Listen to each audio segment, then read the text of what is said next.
máme tu ochutnávku, ľudia. Toto, ja netuším, čo to je, ja som dal do prekladača, že to je nejaký hloch. Plod hlohu. To je nejaké ovocie. Čo v tom je? To ovocie, ten hloch, cukor a sezam. Nič viac. Tak, ideme na to. Toto mám z korejského obchodu. Oseo. Kuknite. Vonia krásne. To vonia niečo ako slívka, také niečo. Takto to vyzerá. Vidím cez to. Aj taký talent mám.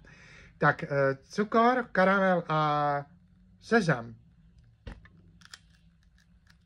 To je tvrdé. Toto je tvrdé.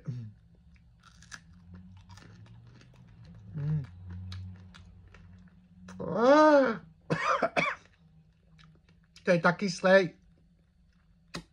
Stiahlo mi hubu, hej. Chutí ako slivka miešaná s jablkom.